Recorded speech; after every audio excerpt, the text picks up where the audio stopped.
घर का बंटवारा। अरे विनोद, तूने हलवाई को सारा सामान तो दे दिया है ना? अक्षय की शादी में कोई कमी नहीं रहनी चाहिए। आखिर सबसे छोटा भाई है तुम सबका। हाँ माँ, आप चिंता मत करो, मैं पूरा ध्यान रखूंगा। मंगल बेटा, तूने तो कहा था कि फूल का ऑर्डर दे दिया है, यहाँ तो फूल पहुँचे ही नहीं। अब क्या बहू की विदाई के बाद फूल आएंगे? माँ, मैंने अभी बात की है फूल वाले से, वो रास्ते में ही है। आप किशोर भैया से क्यों नहीं कहती कुछ करने को? किशोर पहले ही मेरे बताए काम कर रहा है। पास के सभी रिश्तेदारों और मोहल्ले वालों को कार्ड वही तो देकर आया था। रिसेप्शन के लिए हॉल भी उसी ने बुक किया था। टेंट कुर्सी वालों को भी तो वही देख रहा है।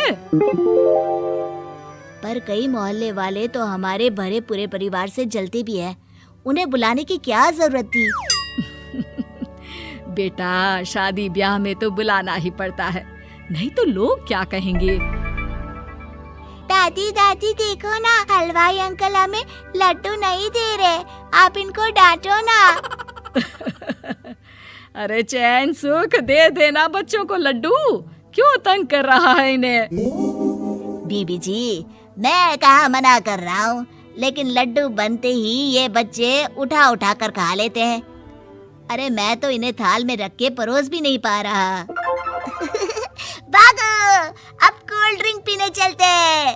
भागो भागो, अब कोल्ड ड्रिंक पीने चलते हैं। जैसे कि आप देख रहे हैं, आज इस घर के सबसे छोटे बेटे अक्षय की शादी है। घर में बहुत चहल पहल है। कुलभूषण की बीवी कमला को फुर्सत ही नहीं है कामों से, लेकिन कुलभूषण और घर के बाकी लोग कहाँ हैं? आइए देखते हैं।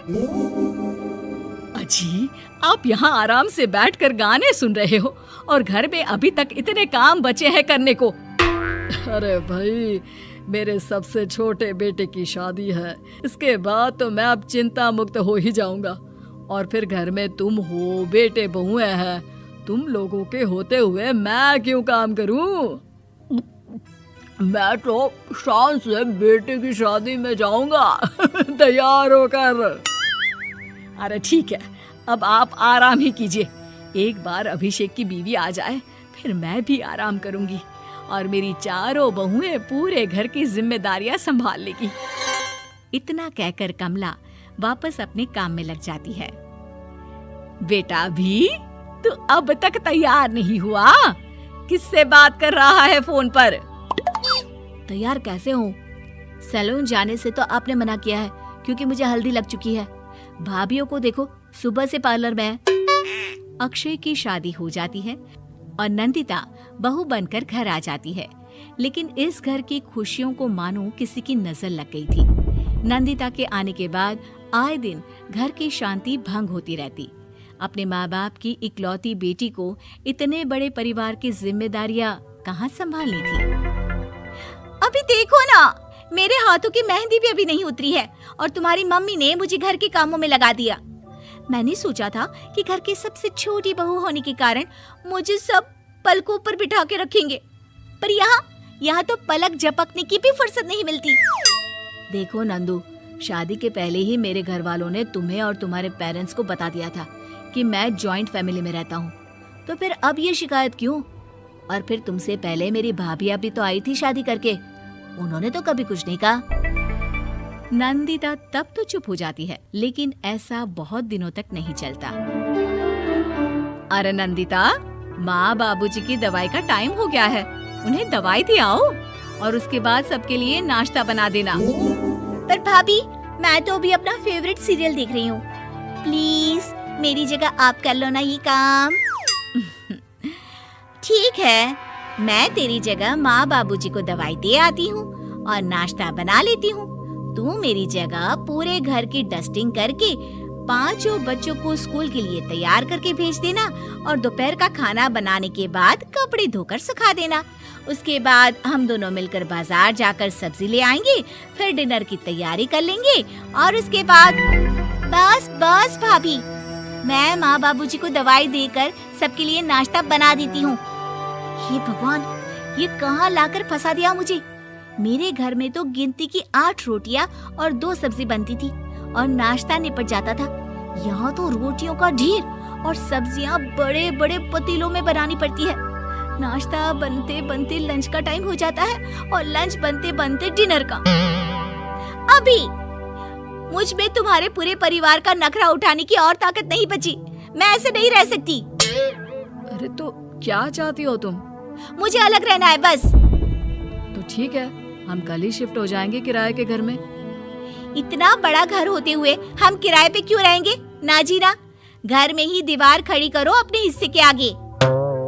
घर के साथ साथ घर की खुशियों में भी दीवार खींच जाती है। ऐसे ही कई महीने बीत जाते हैं और नंदिता माँ बन जाती है। बच्चे के आने से अभिषेक के कंधों पर खर्चों का बोझ आ पड़ता है। अभिषेक का बोझ कम करने के लिए नंदिता भी पार्ट टाइम जॉब कर लेती है, लेकिन इससे उसके सर पर नौकरी, घर और बच्चे की जिम्मेदारी बढ़ जाती है। नंदिता, ये क्या है? तुमने घर भी ठीक से साफ नहीं किया, ना ही मेरे कपड़े धुले हैं। चिंटू के बाल भी कटवाने जाना था, देखो उसके बाल कितने बढ़ गए हैं। अरे करती क्या हो पूरा दिन तुम? मैं करती क्या हूँ? तुम्हारा नाश्ता और लंच बनाने के बाद चिंटू को डे केयर सेंटर पर छोड़ कर आती हूँ, फिर खुद ऑफिस जाती हूँ। पूरा दिन काम करके आने के बाद बिना आराम किए बाजार से सब्जियाँ लेकर आती हूँ, घर आकर खाना बनाती हूँ, चिंटू को देखती हूँ, और क्या करूँ मैं? तो किसने कहा था अपने सर पर इतने काम लेने को? मत जाओ ऑफिस। ऑफिस जाए बिना घर के खर्चे कहाँ से पूरे होंगे? चिंटू की डे केयर का खर्च, उसके लिए बेबी फूड का खर्च, प्रेस वाले का खर्च, ये सब तुम्हारी सैलरी से होता नहीं है। अगर परिवार से अलग नहीं होती तो इतनी मुसीबतें नहीं उठानी पड़ती तुम्हें परिवार के साथ मिलकर काम करने में दिक्कत थी, लेकिन काम तो अब भी बहुत है तुम्हारे सर पर। चिंटू को भी डे केयर भेजने की जरूरत नहीं पड़ती। उसको गोद में खिलाने के लिए दादा दादी और घर के सभी बड़े होते। उसके साथ खेलने के लिए उसके भाई बहन भी होते। मेरे तीनों बड़े भाइयों के बच्चे भी बड़े हुए हैं, लेकिन बिना महंगा बेबी फूड खाए, क्योंकि मेरी माँ और भाभियाँ बहुत अच्छे से जानती है कि बच्चे को क्या खिलाना चाहिए।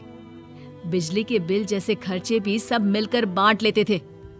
लेकिन तुम्हें तो सबसे अलग रहने में ही मजा आता है, तो अब शिकायत क्यों करती हो? बस करो अभिषेक, बस करो। मैं मानती हूँ कि मैं गलत थी। मेरे एक गलत फैसले ने हमें बिल्कुल अकेला कर दिया है सबसे। एक घर में होते हुए भी हम बाकी परिवार से अजनबियों की तरह रह रहे हैं। अभिषेक और नंदिता की सारी बातें घर के बाकी लोगों को सुनाई दे रही थी। तभी कमला बोल पड़ती है। अरे नंदिता बहू, किसने कहा कि तुम अकेले हो?